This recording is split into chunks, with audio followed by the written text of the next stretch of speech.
طيب بصوا يا جماعه، ده جهاز الكاف اسيست ديفايس. تمام. اولا هو ليه انواع كتير جدا، تمام، على حسب كل اديشن. ده اللي هو نوع الكومفورت. المفروض ان الكومفورت ده بيتوفر معاه، يعني المفروض هنا في المستشفى، تمام، يكون وافر معاه او متوفر مع الليمب بتاعه اللي احنا بنجيبه من الستور عادي جدا اللي زي ده. تمام. وبيبقى فيه زي بيلت كده بيتربط حوالين السيت. تمام. ده بيعمل زي بركشن او بركسر. تمام.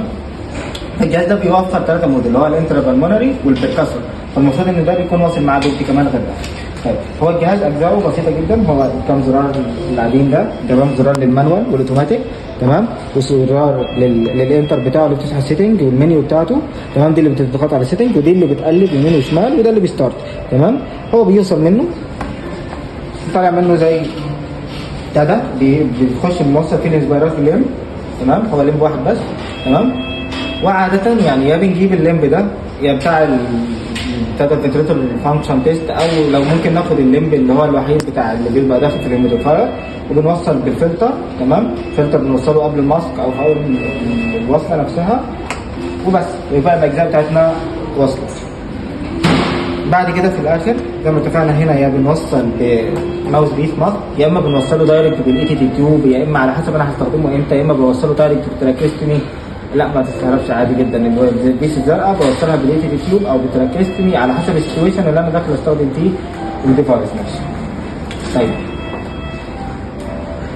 طيب الايم من الديفايس نفسه، بس هو لما طلع الكاف اسيست ديفايس هو كان حاجه محاكاه الكاف ستيموليشن، ان احنا بنستخدم انسفليشن وسفليشن بريشر علشان العيان يكح. هو احنا لما بنيجي نكح بيحصل ايه؟ احنا بناخد فايدر فوليوم كبير، بيحصل اكشن او كونتراكشن في الانسبيراتوري ماسل. تمام. بعد كده بيكون في وقت بيحصل فيه زي هولد كده.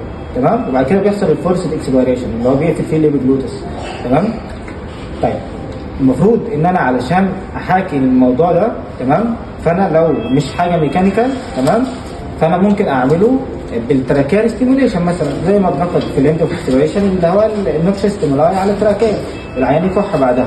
تمام. او الابدومينال بريشر، ان انا اعمل بريشر بايدي معين على الابدومين، تمام، فازود الابدومينال بريشر، تمام، فيحصل فورس اكسبيريشن في الاند اوف اكسبيريشن. بس يعني هي دي طرق يعني ممكن نلجا لها عادي جدا، بس انا لو عندي جهاز يوفر لي النورمال واي بتاع الكاف ده من غير بين حاجه تكون بين في العيان، فبفضل بقى ان انا استخدم حاجه ميكانيكال زي كده. طيب هو بيعمل ايه باختصار؟ اشتغل ولا لا؟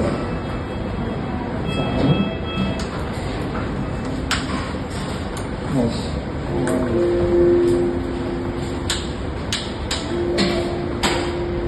طيب هو باختصار، تمام، الجهاز ده بيستخدم تو بريشر، بوزيتيف بريشر ونيجاتيف بريشر. بوزيتيف بريشر يعني بيدخل هواء، ونيجاتيف يعني بيسحب هواء. هو بيمشي بالمبدا ده، ان هو بيدخل لك البوزيتيف بريشر وفجاه واحده يسحبه نيجاتيف، فيأكت از فورسد اكسبيريشن. تمام. طيب مش بس كده، هو كمان بيضاف له اوبشن الفايبريشن او الاوسيليشن، بيبدا يعمل زي فايبريشن في الهواء اللي داخل والهواء اللي داخل واللي خارج. تمام. وده بيعمل زي اوسيليشن او فايبريشن في الفوكال كور. تمام. يبقى انا دخلت الهواء بوزيتيف بسرعه وسحبته نيجاتيف بسرعه، يبقى ده يعمل لي ستيموليشن للكاف اللي هي النورمال سيكونس. كمان هو في اوبشن ان انت تعمل زي هولد ما بين الاثنين، ما بين التو فيزز، ما بين الانسبيريشن والاكسبيريشن، ودي اكشولي في النورمال سيكونس بتاعت الكاف هي البيريود اللي بيبدا فيها اللي بعدها بيحصل الفورسد كاف. طيب كلينيكال بقى، تمام، احنا المفروض خلاص احنا بنحدد السيتويشن اللي احنا داخلين فيه. تمام. انا داخل استخدمه على عيان مركب الاي تي تيوب مثلا، ولا هو على التراكيستومي، ولا هو عيان على الروم اير، ولا مثلا هحطه بالماوس بيس او الماسك، يعني ايا كان. نبدا بقى نفتح يعني بص ديفايس. طبعا بعد ما فتحنا الديفايس بتبدا دي السكرين. ده السكرين المفروض اللي في الاخر بعد ما بظبط الادجست البارامتر بتكون ظاهره عليها زي البنت كده. انا بادجست بارامتر وفي الاخر عندي سكرين بتبقى ظاهره لي البارامتر اللي انا ظبطتها دي. طيب ندخل على المنيو بتاعت الديفايس. تمام. بندخل احنا بنستعمل حاجتين، المنيو والانتر. الانتر بفتح السيتنج. تمام. طيب اول حاجه المود بتاع الديفايس ده بيس موجوده علشان استخدم الديفايس بشكل مانوال. تمام. يعني وانس ان انا اخترت اوبشن المانوال يبقى انا مش هعرف ادخل هواء واخرج هواء غير انا المتحكم في الموضوع. تمام. طيب في بعد كده اوبشن الاوتو. تمام. هو ان انا هظبط البارامتر وكل حاجه وانس ان ادوس ريستارت بناء على البارامتر الاوتو اللي انا عاملها دي. تمام. الجهاز هيدخل الهواء ويخرج الهواء. تمام. وفي عنده البركاسور زي ما قلنا، المفروض ان ده بيكون، بس انا مش عارف هي موجوده فين في المستشفى، بس المفروض بيكون واصل فيه بيلت. البيلت ده بتكفر بيه حوالين الشيست وبيعمل زي بركاشن اول اراوند كل البوينت اللي موجوده في الشيست، بيعمل زي بركاشن افكت كده او فيبريشن افكت للشيست كله. تمام. طيب خلينا دلوقتي في المانوال والاوتو. هو انا امتى استخدم مانوال واوتو؟ طيب اوتو ده اولا المانوال لو انا مش عارف، المفروض ان الكاف اسيست ده بيتطلب سينكرونايزيشن في الباترن نفسه. يعني انا المفروض الهواء داخل هو اللي عم بياخد نفس، والهواء ده خارج هو اللي عم بيطلع نفس. فالمفروض ان انا بسينكرونايز البتاع ده، الهواء اللي داخل والخارج ده تمام مع العيان. فانا لو عيان كونشس عندي واعي وكل حاجه بقول له اوتو بسينكرونايز معاه. تمام. انا ممكن استخدمه مانوال بقى لو عيان هو مش زي الفيديو هنا مثلا مش هتعرف تكلمه ويسينكرونايز مع الجهاز، فانت هتبدا تديتكت مع الباترن بتاع العيان امتى وكذا وكذا وايدك مع الباترن. تمام. يعني ايدك مع الباترن وايدك مع الجهاز بتبدا بتديتكت. المفروض تشوف الباترن ده بيبدا انسبيريشن امتى واكسبيريشن امتى والباترن بتاع كل واحد والشيب بتاعه وانس ان انت ايدك يعني لمست الباترن بتاع العيان ده، عرفت بيقدر ياخد الانسبيريشن امتى والاكسبيريشن امتى، اشتغل مانوال علشان انت تقدر تسينكرونايز مع العيان. تمام. عشان مش هتعرف تسينكرونايز معاه من الكونشس ليفل. طيب ده اول حاجه. وكمان كمان يعني انا يعني مثلا انا لو قاعد لوحدي، بس ده مش مبرر يعني، بس انا لو قاعد لوحدي وانا هستخدم الجهاز فلازم يبقى اوتو، علشان انا مش همسك الماسك واخليه ما يليكش واعمل وفي الاخر برضه هظبط الانسبيريشن والاكسبيريشن بس. لكن لو حد معايا برضه هييسر عليا فكره ان انا ممكن اقدر استخدمه مانوال. بس برضه ده مش الحجه الاكبر يعني. هو الاكبر السبب الاهم ان انت تسينكرونايز مع العيان. تقدر تسينكرونايز مع العيان بشكل اوتوماتيك، اوكي تمام. مش هتقدر، لا سينكرونايز معاه بشكل ايدك تبقى على العيان وايد على الجهاز وانت بتديتكت، وبعد ما تديتكت الباترن بتاعه تبدا تشتغل معاه بشكل مانوال. تمام. هو كده زي يضرب مانوال، يمين انسفليشن اكسفليشن. تمام. طيب البريشر ديسبلاي عايزين دلوقتي انا هدخل بريشر بوزيتيف بريشر وهدخلك نيجاتيف بريشر. هل هو عايزينه يكون في شكل مش اسبار يعني هو زي يبقى زي مستطيل كده او لاين رايح رايت ولا ليفت، ولا يكون شكل اللي احنا متعودين عنه جراف؟ يبدا يديني جراف. احنا زي ما احنا متعودين من فوق من المونيتور مثلا، لو العام لو في حاجه بوزيتيف لفوق والنيجاتيف تحت. تمام. فيفضل ان انا اعمله جراف يعني علشان احنا متعودين كلنا على المونيتور وعلى الويفز، هو هيطلع لي ويف حرفيا. تمام. طيب نيجي بقى المشكله، هي فكره الهواء بيخش ازاي؟ الهواء بيخش بريشر سبورت. يعني انت دلوقتي الفنت انت عندك مثلا هنا. تمام. انت لما بتختار مود بيدعم البريشر سبورت يبقى فكره التايدال فوليوم داخله لك ايا كان الرقم اللي انت حاطه 50 70 80 التايدال فوليوم مش هيخش غير ببريشر سبورت، الضغط اللي هيزق الهواء ده. وهنا نفس الكلام ده بيشتغل ببريشر سبورت. انا بعمل بري سelection للبريشر سبورت اللي هيدخل لي الانهاليشن تايدال فوليوم، وهعمل بري سelection للبريشر سبورت اللي هيطلع لي التايدال فوليوم. تمام. نفس فكره البريشر سبورت او بريشر كنترول مود اوف فنتيليشن. تمام. طيب بس خلي بالنا بقى من شويه حاجات كده، ان احنا في الانهاليشن بريشر هو ليه نورمال فاليو، ان هو ككاف ستيموليشن ان انا محتاج ان انا اعلي ادخل انهاليشن بريشر اعلى واكتر. تمام. بس احنا هنا في فيديو مثلا طبعا الحاجات دي ممنوعه في النيونيت بصراحه، علشان انت النيونيت التايدال فوليوم بتاعهم بيكون 14 15 وده اقل فاليو ممكن يديلك 50 70، فانت ممكن تعمله لونج انجري. فانا بتكلم على زون الفيديو والادلت بتاعه. تمام. طيب احنا في الانهاليشن بريشر بتاع البيدياتريك تمام اللي انا هستخدمه، انا بستخدم اقل انهاليشن بريشر. تمام. اقل من انهاليشن بريشر اللي اقدر اوفره 10. تمام. هو في الادلت انا باخد من 20 ل 30، في الفيديو باخد من 10 ل 15. اوكي. تمام. كده اخترنا الانهاليشن بريشر اللي المفروض ان انا ادخل بيه البريشر اللي هيدخل لي كميه الهواء التايدال فوليوم اللي هدخلها. تمام. كمان الفلو عاوز الهواء ده يخش لك تمام بسرعه بطيء او سريع جدا. تمام. احنا بنختار الميديم عموما. طيب بنظبط الانهاليشن بريشر. طب الهواء ده هيخرج ازاي؟ بريشر سبورت برضه، هو دخله بريشر سبورت بيخرجه بريشر سبورت. تمام. نفس الكلام الانهاليشن الاكسليشن بريشر. تمام. انا بختاره اقل فاليو برضه. تمام. في الفيديو علشان اصلا الجهاز ده معمول ادلت اصلا، فاكشولي انا في الادلت بطلع بارقام كبيره، ماشي اوكي ما اختلفناش، لان الادلت بيدخل تايدال فوليوم 450 500 600، لكن انت البيبي التايدال فوليوم النورمال بتاعه اللي هو 7 مللي بير كي جي الايكويشن بتاعته. فانت مثلا لو عيل وزنه مثلا 6 كيلو فانت مطالب ان انت ما تدخلش عن زياده عن 7 في 6 ب 42 30 ما تديني الفيديو بقى تمام. مش مطالب ان انت يعني اكتر من 30 تمام، فانت هتعمل لانج انجري تمام. فاحنا بنستخدم في اي اقل فاليو، فهي بتبقى للعيان ان انت تدخل تايدال فوليوم كبير البيبي تمام. وبلعب في رينج برده من 10 ل 15. طيب الاوسيليشن هنشوف الاوسيليشن دي قوي لما نيجي نشغل الجهاز، بس الاوسيليشن دي حرفيا هو فايبريشن بس منظمه واورجنايزد بشكل مبالغ فيه جدا. هو بيفضل يعمل فايبريشن افكت كده زي ما انتم ماسكين الفايبريتور مثلا، هو بيعمل كده بالظبط حرفيا فايبريشن افكت تمام. وهو هنا بيوفر لي انا الاوسيليشن ده انا ممكن استخدمه في الانسبيريشن او انسبيريشن ولا اقفله خالص ولا في الاثنين ولا في الاكسبيريشن. اوكي كل حاجه ليها استخدامها برضه. طيب بعد كده الفريكوانسي والامبليتيود كل دي حاجات طبيعي جدا بتظبط عادي معروفه. دلوقتي بس ان احنا دلوقتي في الجهاز ده احنا بنستخدمه ككاف ستيموليشن عشان العيان يكح. تحفه في ان العيان يكح لك، عيان مش قادر يكح قادر ان هو يخليه يكح، وهيريحك من السكشن وهيريحك من حاجات كتير جدا، لان هو هيعمل لك ستيموليشن للكف. والكف ده النورمال بروتكشن ميكانيزم بتاعك، ما تستهونش بالكف ريفلكس، لان انت كانسان طبيعي دلوقتي مش بتتسكشن لما بيجي لك دور برد بتكح. الكح ده هو البروتكشن ميكانيزم بالنسبه لك، فدي حاجه كبيره جدا. طيب دي حاجه. مؤخرا بقينا نستخدم الكاف اسيست في الريكروتمنت بتاع اللانج. انا قلت لكم ان في تايم بيتظبط على فكره، انا ظبطت التايم ماشي.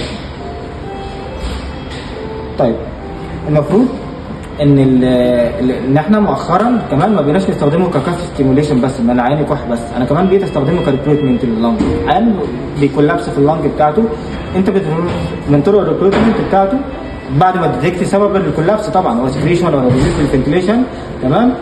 من طرق الريكروتمنت ان انت تستخدم مانوال هايبر انفليشن بالابو باج، اكيد كلكم استخدمتوها يوما ما، ان انت بتدخل فوليوم معين تمام. ده النورمال. لو عايز ريكروتمنت او تدخل فوليوم اكتر تغير فوليوم اكتر بتدوس على الامبو وقت اكتر مثلا، ده فوليوم اكبر بتدي عليه فوليوم اكبر.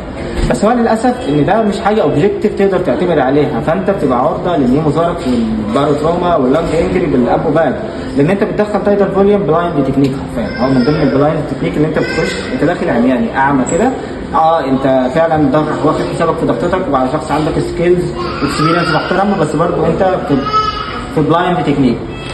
فاحنا هنا مؤخرا بقينا نستخدم الكاف اسيست ده كريكروتمنت لللانج، لان احنا اتفقنا ان هو بيدخل لي انهاليشن بريشر، والانهاليشن بريشر ده بيعمل لي ده فايبريشن او اوسيليشن، وده نفس فكره الامبو تمام. يعني انا لو دخلت تايدال فوليوم كتير من الكاف اسيست واستغليت الفايبريشن افكت اللي هو بيدخله ده، فانا كده بعمل ريكروتمنت لللانج. وده يعني كنا بنعمله مع ليندا هنا وعملناه هنا مع ليندا كذا مره وكذا وكذا وكذا.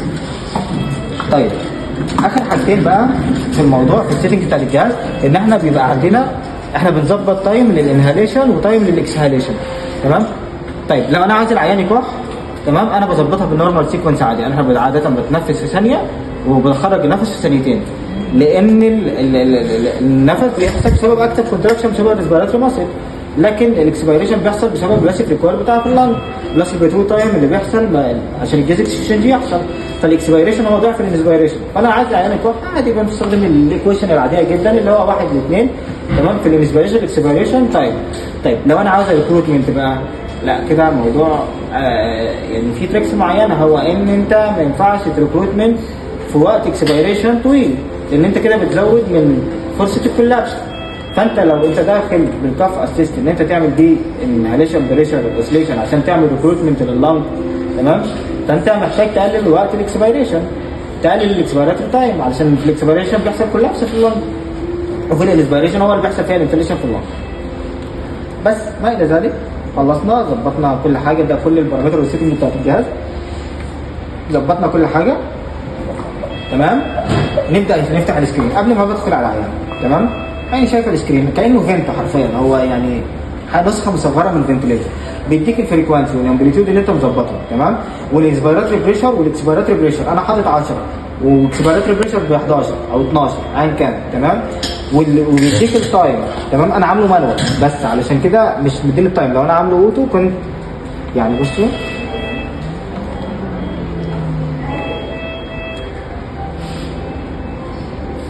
يعني انا تمام دلوقتي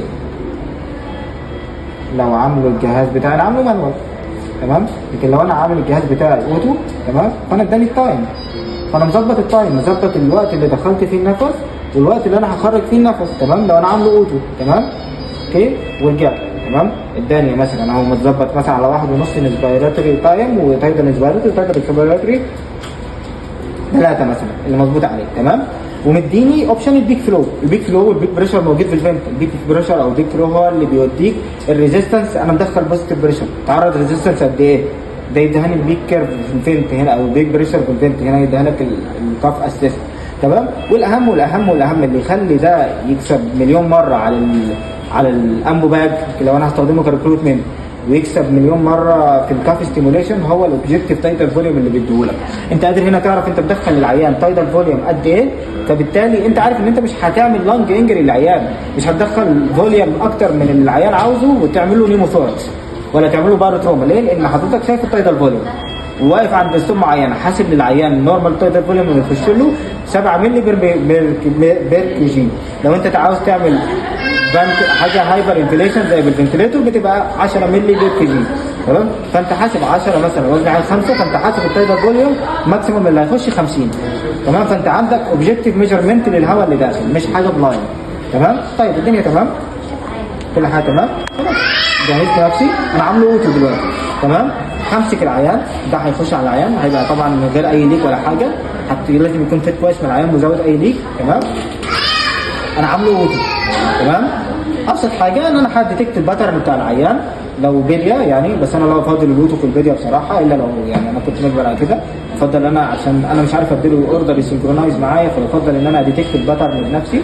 بس اني واي انا اضطريت ان انا اعمل اوتو بتاع الباترن بتاعه، تمام. حددت الباترن بتاعه بياخد انسبيريشن امتى، اكسبيريشن امتى، وقت الانسبيريشن وقت الاكسبيريشن فيه. حددت الباترن، بدات يعني اديتكت الباترن بتاع العيل في اكتر من نفس، وايدي خدت على النفس، خلاص راح ياخد الانسبيريشن، بدا، تمام. يبدا الجهاز دخل بوزيتيف بريشر. بص هو بص ايدي بتعمل ايه؟ بص ده بوزيتيف بريشر، سحبه نيجاتيف، ايدي بتتشفط بتتسحب، وادي فايبريشن، تمام. بس تمام، دخل لك بوزيتيف بريشر وبدا يعمل الفايبريشن، تمام. ومره واحده عمل هولد، انا مظبط وقت ان هو يحصل فيه هولد، تمام، ما بين الانسبيريشن والاكسبيريشن، تمام، اللي هو ده، تمام، اللي هو بيس تايم، اللي هو الوقت ما بين الانسبيريشن والاكسبيريشن، تمام. فانا اديت وقت، كتمت نفس العيان ثانيه مثلا، تمام، ومره واحده سحبته بنيجاتيف، فيجي ورا كده انا بشيل الماسك على طول ايه يخش، تمام. انا بنعمله 5 سايكل، تمام، في المره الواحده، وبنعمله 3 مرات لو انا حاجه لا كريتيكال وارجنت وانا محتاجه اكثر من مره، تمام. ما الى ذلك كنت بناء على السيتويشن بظبط الموضوع. طيب اخر حاجه بقى، تمام، اخر حاجه ممكن نشوف الموضوع بقى واقعيا نعمله مع نفسنا اكتر، نعمل المود مثلا، تمام. بدل اوتو خليه مانوال، اوكي. ده بس انا عشان اوريكم الايفكت الوقت اطول. رجعنا الديسبلاي. انا عايز اوريك بس ادي اهو دلوقتي انا هعمل انسبيريشن، هدخل تايدال فوليوم. بص هيعمل ايه دلوقتي. ممكن معلش تعملي كده، بص هو اصلا دخل هواء، ممكن لو يعني الصوت يتسمع. بص هو في هواء طالع، تمام. وانس ما حصل دي بدات ايه، تمام. طيب ده الانسبيريشن. طب الاكسبيريشن يعمل ايه؟ يبيت، يبقى انتوا عاملوا وقت بيس تايم، تمام. انا ممكن تعمل ايه عكس.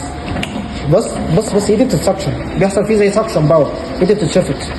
يعني انا في الاول ببص، بعد كده ايدي بتتشفط، حرفيا ايدي بتتشفط. ممكن تقفليه تاني. بص ايدي هيحصل فيها سكشن. ممكن تشغليه بقى. بص ايدي اتشفطت لجوه، وبدا يدي نفس الاوسيليشن بنفس السيكونس، تمام. طبعا عشان انا شغلناه كتير فهو مطلع تايدال فوليوم 7786 فده كفيل انه يموتني انا شخصيا يعني. بس يعني انت المفروض انت بتتابع بتفولو اب التايدال فوليوم، فانت تكون عارف قبل ما داخل تستخدم مع العيان كريكروتمنت او ككاف ستيميوليشن انت بتدخل تايدال فوليوم كام للعيان بناء على البريشر سبورت.